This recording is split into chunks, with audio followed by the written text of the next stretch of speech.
بسم الله الرحمن الرحيم.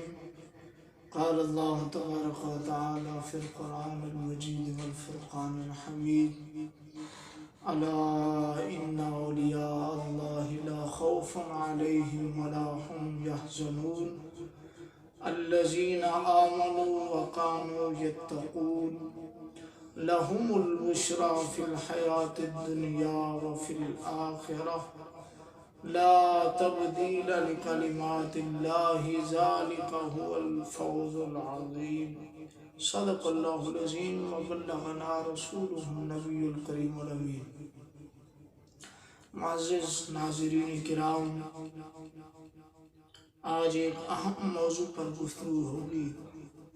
کسی نے سوال کیا تھا تو میں نے مناسب سمجھا کہ اس کا جواب ایک موضوع کی صورت میں ہو، کیونکہ آج کل معاشرے میں اس حوالے سے بہت گمراہیاں اور غلط قاریاں اور غلط بیانیاں ہو رہی ہیں. تو جو حقیقی قرآن و حدیث کے مطابق معیار ہے اس کو آپ لوگوں کے سامنے رکھنا مقصود ہے. سوال یہ ہوا تھا کہ پیری مریدی شرعی طور میں شرعی لحاظ سے وہ کیسی ہے اور اس کے کیا اصول و قواعد ہیں اور اس کے کیا ضوابط ہیں اور اسلام میں اس کی کیا حیثیت ہے، پیر کس کو کہتے ہیں، اس کی کوئی شرائط ہے یا نہیں. تو اس کا بہت تفصیلی جواب ہے جو آج انشاءاللہ آپ کو پیش کیا جائے گا. کیونکہ ہمارے معاشرے میں پیری مریدی ایک لاوارث شعبہ بن چکا ہے. جو بھی جس طرح کا ہو وہ پیر بن جاتا ہے، مجدد بن جاتا ہے، قطب الوجود بن جاتا ہے، اور یعنی جو بھی کوئی کسی کا دل کرتا ہے اس کو پیری کے منصب پر بٹھا دیا جاتا ہے. جبکہ شریعت میں یہ بہت بڑی ذمہ داری ہے، ایک بہت بڑا فریضہ ہے، اور اس کے لیے انسان کا اہل ہونا اور اس کے قابل ہونا بہت ضروری ہے. تو معزز سامعین، اللہ تبارک و تعالیٰ نے قرآن پاک میں اپنے پیارے بندوں کی کچھ علامات، کچھ نشانیاں بیان فرمائی ہیں کہ ولایت کیا ہے اور ولی کس کو کہتے ہیں. اللہ نے فرمایا: الا ان اولیاء اللہ لا خوف علیہم ولا هم یحزنون، کہ خبردار بے شک اللہ کے ولی، اللہ کے خاص بندے، ان پر نہ کچھ خوف ہے نہ کچھ غم. یعنی نہ وہ کسی چیز کا خوف کرتے ہیں اور نہ ہی وہ کسی چیز کے جانے پر، کسی چیز کے ضائع ہونے پر وہ غم وغیرہ کا اظہار کرتے ہیں. آگے اللہ تعالیٰ نے ان کی نشانیاں اور بیان فرمائی کہ الذین آمنوا وکانوا یتقون، جو ایمان والے ہیں اور پرہیزگاری کرتے ہیں. اب یہ بات ذہن میں رکھنا چاہیے کہ ایمان والا ہونا پھر پرہیزگار ہونا، اس کے لیے علم کی ضرورت ہے. اگر علم نہیں ہوگا تو آپ پرہیزگاری نہیں کر سکتے. پرہیزگاری ہے گناہوں سے بچنا. جب آپ کو پتہ ہی نہیں ہے کہ کون سے گناہ ہیں اور ان سے بچنے کا کیا طریقہ ہے اور ان کی تفصیل کیا ہے، تو آپ قطعاً بھی ان گناہوں سے بچ نہیں سکتے. آگے اللہ تعالیٰ نے فرمایا ان ایسے لوگ جن پر کچھ خوف نہیں، کچھ غم نہیں، اور وہ ایمان والے اور پرہیزگار متقی ہیں، یعنی غیر شرعی باتوں سے بچتے ہیں، کیونکہ ان کو شریعت کا علم ہوتا ہے، اس لیے وہ غیر شرعی باتوں سے بچتے ہیں. ان کے لیے اللہ تبارک و تعالیٰ نے بشارت بھی دی. فرمایا لہم البشریٰ فی الحیات الدنیا والآخرہ، دنیا اور آخرت کے لیے، دنیا اور آخرت میں ان کے لیے خوشخبری ہے، بشارت ہے کہ اللہ تبارک و تعالیٰ دنیا میں انہیں عزتیں عطا فرمائے گا اور آخرت میں جنت عطا فرمائے گا. پھر اس فیصلے کے بعد اللہ تعالیٰ نے واضح فرما دیا کہ یہ میرا فیصلہ اٹل ہے، اس میں کسی قسم کی کوئی تبدیلی نہیں. لا تبدیل لکلمات اللہ، اللہ کی کلمات میں کوئی تبدیلی بالکل نہیں ہے. ذالک هو الفوز العظیم، یہی بہت بڑی کامیابی ہے. یعنی اللہ تبارک و تعالیٰ کی بارگاہ میں ولی ہونا، اس کے بندے کا، اس کا دوست ہونا، متقی ایماندار ہونا، یہ سب سے بڑی کامیابی ہے. تو تو یہ ولی کی چند صفات اللہ تبارک و تعالی نے بیان فرمائی ہیں۔ آج کل ہمارے ہاں ولایت 4 انگوٹھیوں کا نام ہے، داڑھی منڈانے کا نام ہے، اور چرس اور بھنگ میں جو مست رہے جی یہ بہت پہنچی ہوئی شخصیت ہے، بس جی یہ فلاں ولی کا بیٹا ہے لہٰذا یہ کیا کہتے ہیں ولی ہے۔ ایسی بات شریعت میں بالکل نہیں ہے، بلکہ شریعت میں یہ ہے کہ وہ ایماندار ہو اور متقی ہو، پرہیزگار ہو، شریعت کے احکام پر عمل کرتا ہو۔ آگے چلتے ہیں۔ حضرت امام سعد الدین تفتزانی رحمۃ اللہ علیہ نے ولی کی جو تعریف فرمائی ہے شرح مقاصد میں، آپ فرماتے ہیں الولی هو العارف باللہ تعالی و صفاتہ، ولی وہ شخص ہے جو اللہ تعالی اور اس کی صفات کو پہچانتا ہے۔ یعنی ولایت کی تعریف میں ہی علم موجود ہے کہ اللہ کی پہچان اور اس کی صفات کی پہچان بغیر علم کے ممکن ہی نہیں۔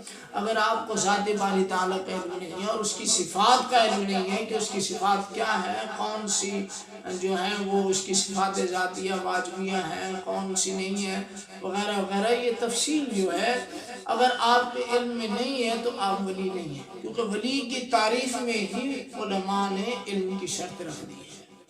فرمایا وہ ایسا بندہ جو اللہ اور اس کی صفات کو پہچانے، المواظب علی الطاعات، فرما برداریوں پر ہمیشگی اختیار کرنے والا، یعنی گناہوں سے بچے وہ ہمیشہ اپنی طرف سے پوری کوشش اور نیکیوں کو کرے۔ اگر آپ جاہل ہیں، آپ کو پتہ ہی نہیں ہے کہ نیکی کیا ہے برائی کیا ہے، آپ علم دین سے بالکل ہی فارغ ہیں اور آپ نے کچھ بھی علم حاصل نہیں کیا، تو آپ کیسے مواظب علی الطاعات ہوں؟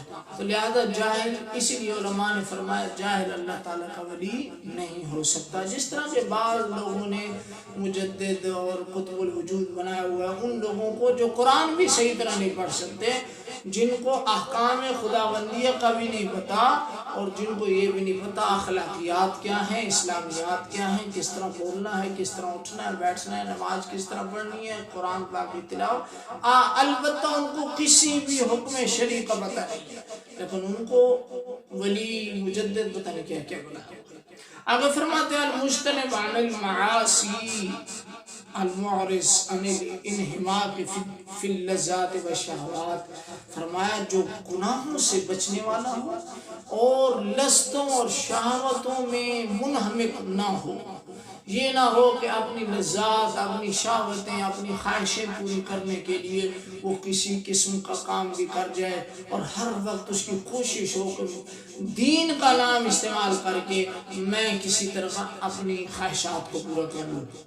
تو فرمایا ولی وہ ہے جو اللہ اور اس کی صفات کو پہچانے، گناہوں سے بچے، نیکیاں کرے اور خواہشات نفسانیہ سے بھی محفوظ رہے۔ تو اس تعریف سے آپ کو صاف معلوم ہو جائے گا کہ اللہ تبارک و تعالیٰ کے ہاں ولایت کا معیار کیا ہے، وہ ہے علم اور عمل، یہ ولایت کا معیار ہے۔ اور یاد رکھنا پیری مریدی کا مقصد بھی صرف یہ 2 چیزیں ہیں شریعت میں، کہ مرید کو پیر شریعت کے راستے پر چلائے، اس کو شریعت کا علم دے۔ اسی لیے حضرت عارف اللہ مجدد الفسانی علیہ الرحمہ آپ بھی اپنے مکتوبات شریف میں فرماتے ہیں کہ استاد و پیر برائے آن غرض کی رنگ کے شریعت دلالت و شریعت نمائش، فرمایا استاد اور پیر اس غرض سے پکڑا جاتا ہے، پیر کے مرید اس غرض سے ہوتے ہیں کہ وہ شریعت کی طرف رہنمائی کرے، ہمیں شریعت کا راستہ بتائے۔ اب جو خود جاہل ہو وہ شریعت کا راستہ کیا بتائے گا؟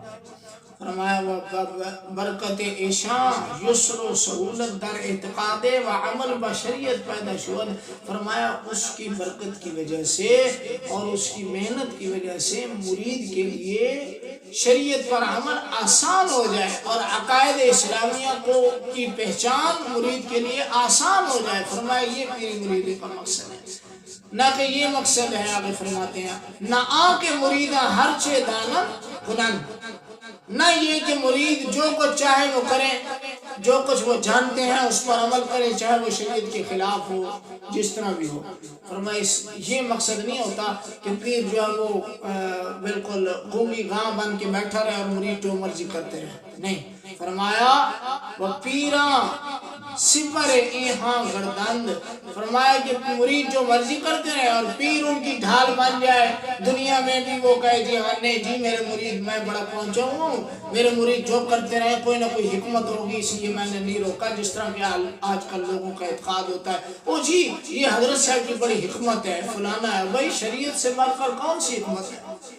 تو فرمایا آج کل لوگ یہ سمجھتے ہیں کہ وہ پیرا سپر ایہاں گردند و از عذاب نگاہ دارن، کہ ہم جو بھی کرتے رہے قیامت والے دن پیر ہمیں چھڑا لے گا۔ فرمایا پیر پکڑنے کا یہ مقصد نہیں، بلکہ پیر پکڑنے کا یہ مقصد ہے کہ ہم شریعت مصطفیٰ صلی اللہ علیہ وسلم پر عمل سیکھ جائیں، اور پیر ہمیں شریعت پر عمل سکھائے۔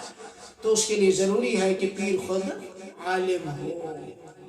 اب یہ مکتوبات شریف کے اندر امام مجدد الفسانی رحمۃ اللہ علیہ نے بات کی ہے۔ اب اتنا علم جس سے اللہ تعالیٰ اور اس کی صفات اور عقائد وغیرہ کی پہچان ہو، وہ ہر پیر پر فرض ہے، جس کو علم ضروری کہتے ہیں، یعنی پاکی پلیتی عقائد اسلامیہ، اللہ تعالیٰ اور اس کی صفات کی پہچان وغیرہ، کیونکہ اگر یہ علم نہیں ہوگا تو پھر وہ متقی نہیں بن سکتا، اگر متقی نہیں ہوگا تو پھر وہ اللہ تعالیٰ کا ولی نہیں بن سکتا۔ اس کے متعلق تنبیہ المغترین میں سید عارف باللہ امام عبدالوہاب شرحانی لکھتے ہیں، فرمایا لا بد للمتقی ان یکون عالما بالشریعہ كلها وإلا يخرج عن التقوى بحيث لا يعلم۔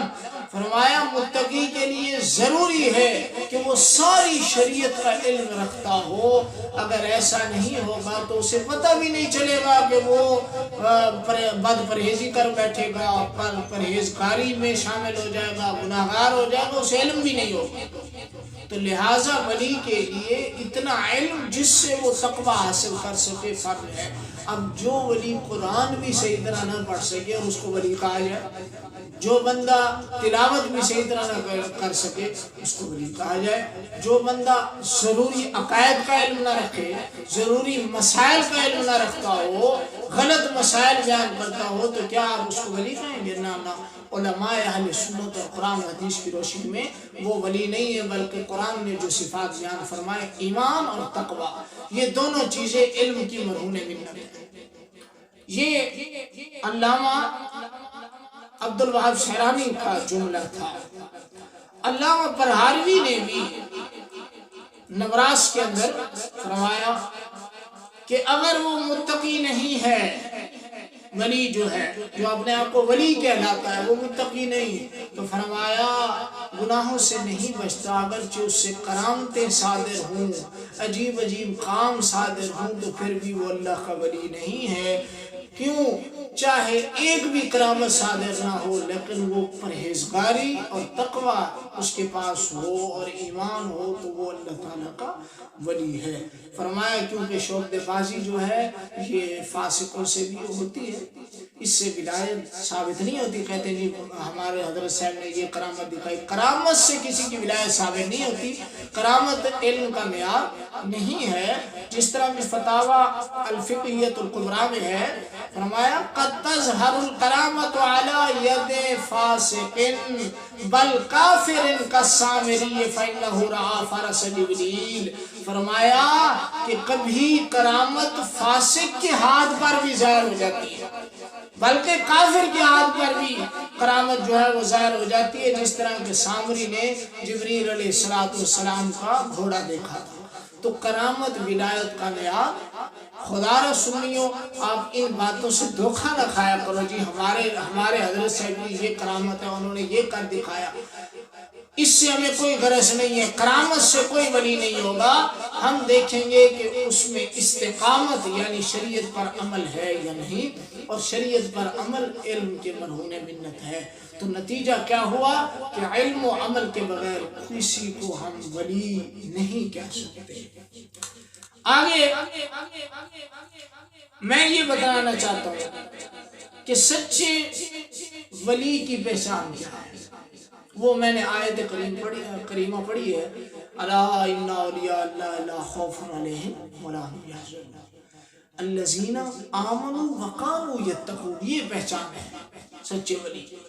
اب اس کے متعلق تفسیر طبری میں حضرت ابو جعفر کے حوالے سے ہے کہ قانوا یتقون اللہ باداء فرائضہ و اجتناب معاصیہ، کہ وہ کیسے ڈرتے ہیں اللہ کے ولی، فرمایا وہ اپنے فرائض کو ادا کرنے کے سبب اور گناہوں سے بچنے کی وجہ سے گویا کہ وہ اللہ تعالیٰ سے ڈرنے کا حق ادا کر رہے ہیں۔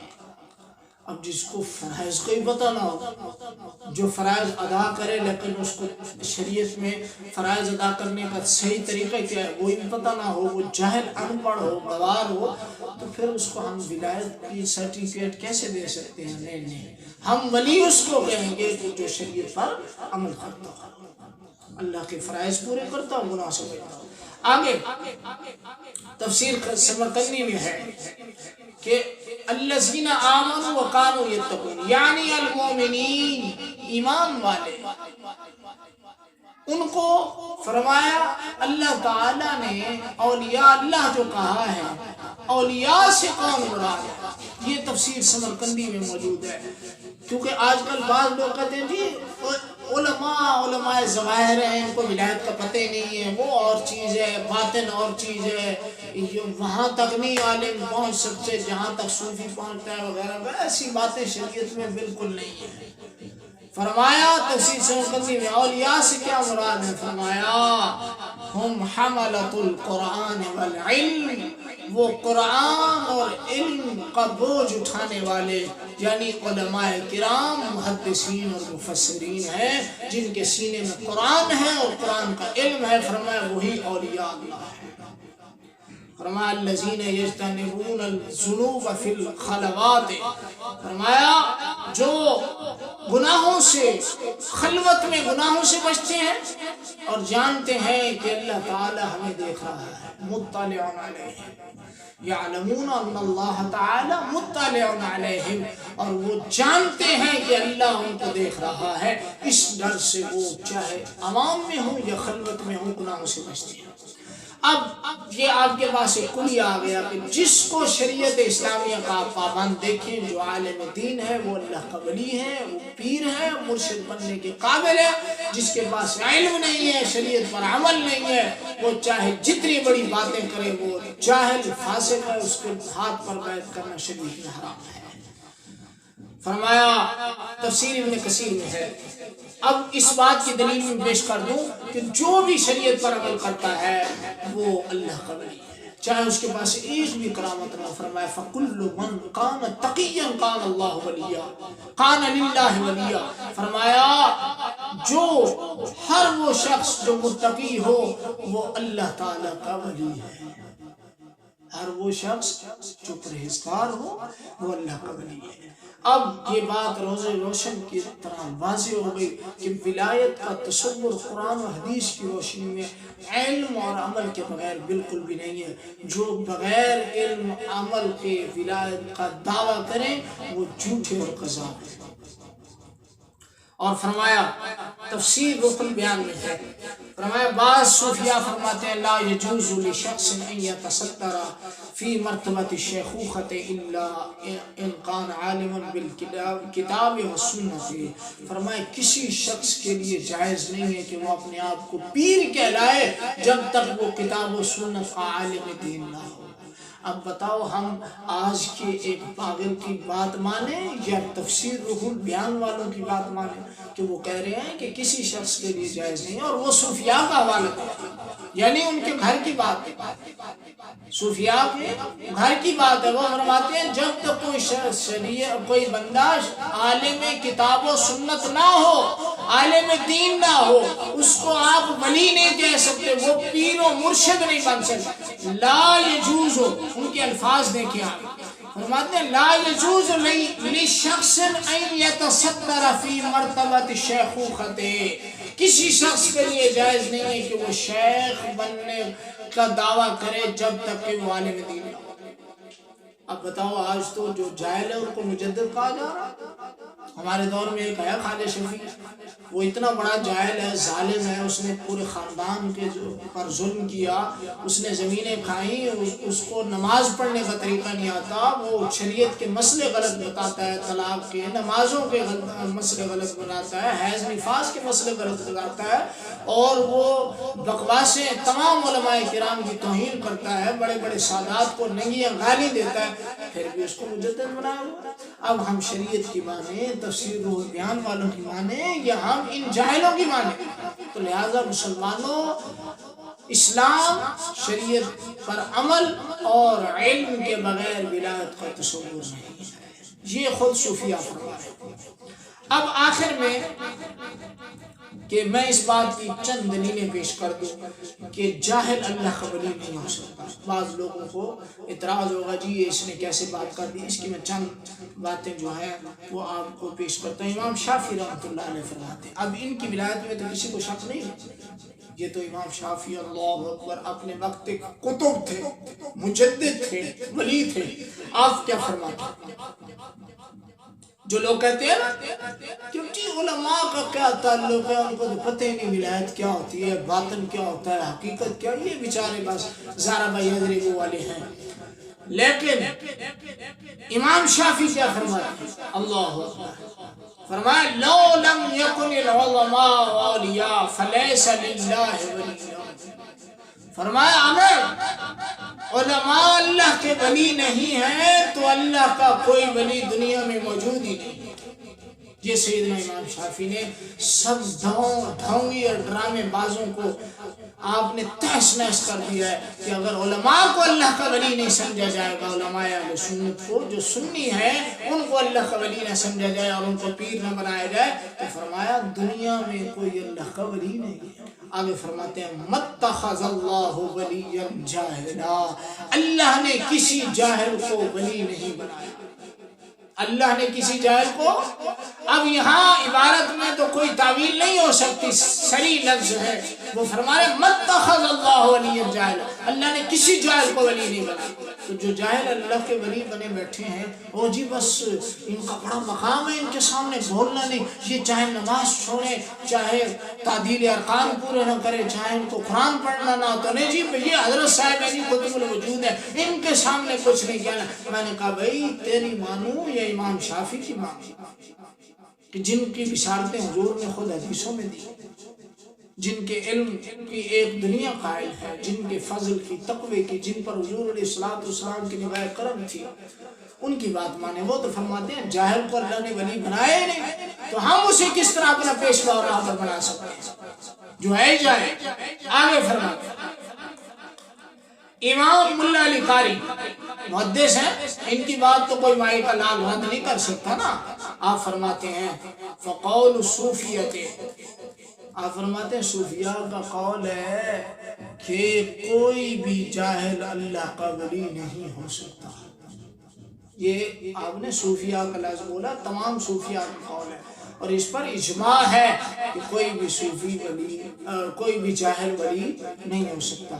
تو مسلمانوں آج کے اس میں صرف اتنا کہنا مقصود تھا کہ کسی کو بھی ولی یا پیر یا مرشد بنانے سے پہلے آپ نے یہ دیکھنا ہے کہ وہ شریعت کا پابند ہے یا نہیں، وہ شریعت کا عامل ہے یا نہیں، عالم ہے یا نہیں۔ اگر وہ عالم دین ہے، پرہیزگار سنی ہے، تو اس کو آپ بلا جھجک اپنا پیشوا، راہبر اور پیر بنا سکتے ہیں۔ لیکن جو جاہل ہے، جس کی جہالت اس کے اقوال سے صاف ظاہر ہو رہی ہے، اس کے افعال سے ظاہر ہو رہی ہے، اور اس کی اتنی بڑی جہالتیں اور گمراہیاں ہیں، پھر ہم اس کو کہیں جی قطب الوجود اور یہ جی بڑا شیخ ہے، نعوذ باللہ، یہ کیسے ہو سکتا ہے؟ ہم تو قرآن و حدیث کو مانیں گے۔ آپ کے سامنے میں نے آیات پڑھی، علماء کے حوالے دیے، سب یہی کہہ رہے ہیں کہ تقوی اور علم کے بغیر ولایت کا تصور ہی ممکن نہیں ہے۔